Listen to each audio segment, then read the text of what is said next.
All right, what you're about to watch is a direct rip-off from a Steve Cassidy of Cassidy Guitar. And I don't really talk like that, but I saw him do this and I thought, man, I got to do that to that Mitchell. Anyway, hope you like, share, enjoy, and don't tell Steve. When I was in college, I only failed one class. Well, at least only one that showed up on my transcripts. We'll talk about French in some other film. But the class that I failed was Introduction to the Visual Arts. I am not a visual arts kind of person. But I saw Steve do something on Casa de Guitar, and it really kind of struck me. You see, I've kind of liked cartoony things. I know who Liechtenstein is.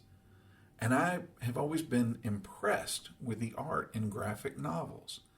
And basically, he figured out a way to comic book a guitar. I don't know where he got the idea, but it was just a matter of tracing lines with some acrylic pens. So the next time I needed a string change on the Mitchell TD100, the birthday build from 2024, I decided I'd go ahead and do this process. All I really needed to do first off is dismantle the guitar, which I never look forward to because every time I put it back together, I almost always have to reset everything. And this was not a surprise that I needed to do that.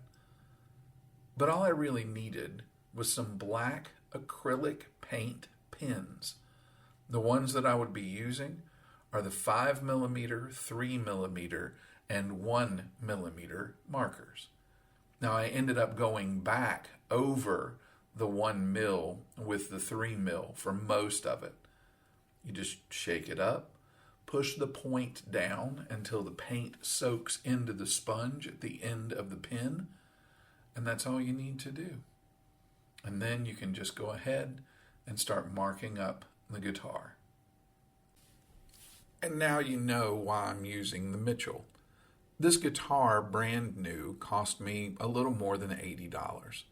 And the pickups and everything that went in it kept the expense low as well. I like the guitar. It duplicates some sound from some other guitars. But thinking about it and needing some MGS kind of representative guitars, they need to be inexpensive. They need to be modded. They need to be unique. Now, I'm saying they very specifically because I intended to do this with two guitars. This is my first attempt, and it's learning things. Like, for example, the 1mm pen is really good for a very specific activity. But for things like this, the 3mm is pretty much the way to go. To outline the pick guard, you want to definitely use the 5. Yeah, I had to sign it. Now the 1mm is perfect for labeling the tone knobs, doing all of the fins inside the knobs, doing the numbers, and you don't have to worry about being exact on this because it's kind of supposed to look comic booky, so it doesn't have to be as precise as you would expect. And what I found as I started this is I kept adding to it. And that's really the hard part of a project like this, is trying to decide when it's done, especially for a person who failed Intro to Visual Arts. How are you supposed to know when it's cartoony enough? And is there a fear of taking it too far? Well, as you can see, I got more confident and I kind of got over the fear of making mistakes. And that was when things really started to kind of cut loose. I started doing things like filling in the slot for the switch and tracing around the volume knobs. I went back around the pickups with a thicker line in order for them to show up a little more. And then I even started to color the tops of the screw heads and completely outline the guitar because it dawned on me I really wanted to have a lot of lines, not a lot of noise, but a lot of lines. I wanted the transitions to be very specific. I wanted them to be anything but subtle. I wanted it to stand out. I don't know art, but apparently I kind of know what I like. Now I picked the 5mm back up to do this. And this is probably the part that I was the most nervous about because I didn't want the black lines to converge. And I also wanted to make sure that they showed up pretty well. This is when watching all those do-it-yourself programs, as far as how to pinstripe a car, really came in handy. I'm using one of my fingers against the edge of the pin here in order to keep it the same distance away from the guitar. And I'm rotating the guitar and keeping the angle of my hand the same as much as possible. And then, of course, I went back and I thickened up the lines. And it's right here you can really see it start to take shape. And this is about the time that the nerves set in. Have I done enough? Would more be too much? Let's just take a minute and look at the thing and see how it turned out. Yeah, that'll do.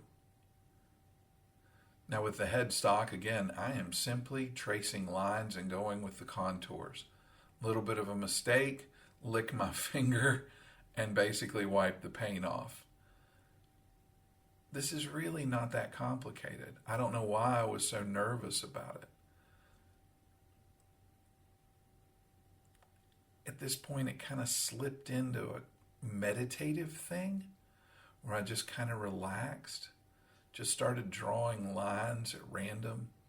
I hadn't originally intended to do the frets, especially with the dark fretboard, but I thought, why not? In for a penny, as they say. And of course, if you're going to draw around all the frets, you can probably go ahead and use a thicker acrylic art pen and cover in the fret markings. I should never be looking at them anyway.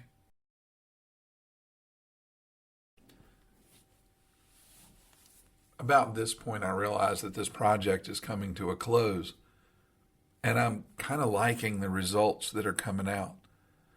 I wouldn't do it to every one of my guitars, but I really like the way it's working out on this one. I really like the way it kind of clicks together. Now I know I'm going to have to go in and adjust the intonation all over again, set the action, probably fool with the neck. I did end up having to replace the shim that had fallen out of it when I took it apart the first time. It's a fairly ridiculous thing. I mean, basically to give a guitar a makeover, it's the maybe adult version of putting stickers all over it. But I like it. I really like it. It wasn't that it didn't look good before, but especially once the paint dries and you can actually adjust the controls and adjust the knobs and don't have to worry about it coming off.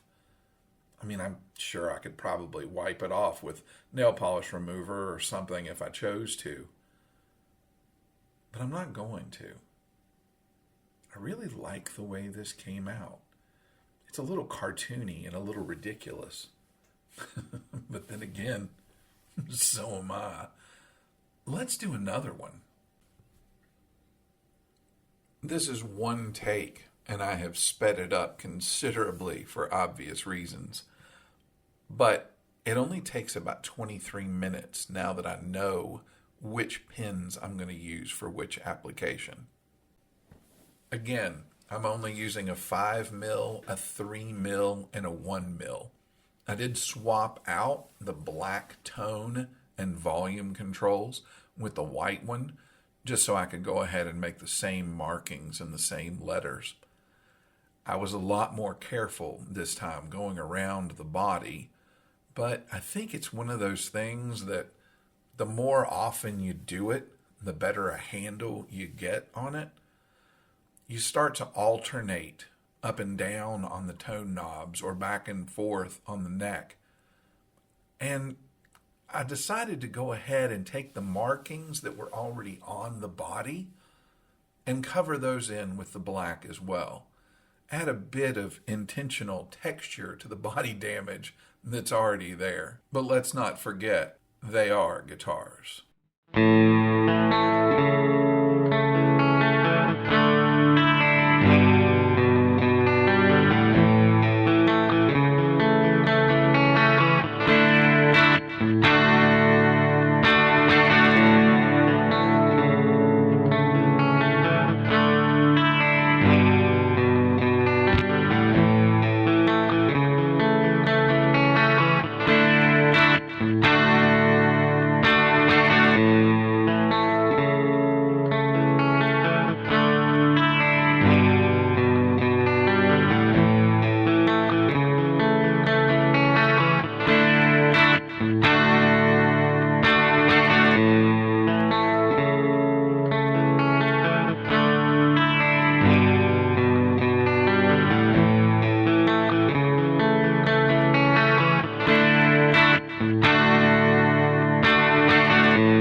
No. Say it with me. That'll do, pig. That'll do.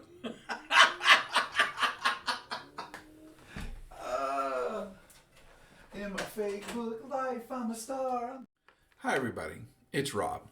You know, some people have seen the Mini Guitar Society mouse pad, And they've asked about if one would be available for them.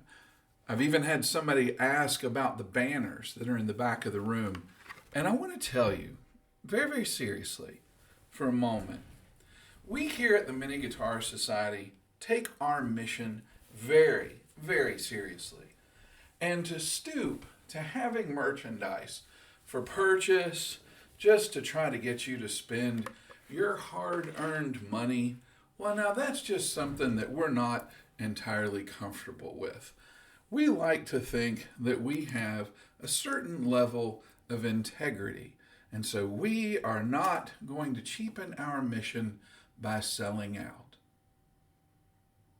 until we can monetize. Like, share, subscribe, comment, enjoy. No, say it with me.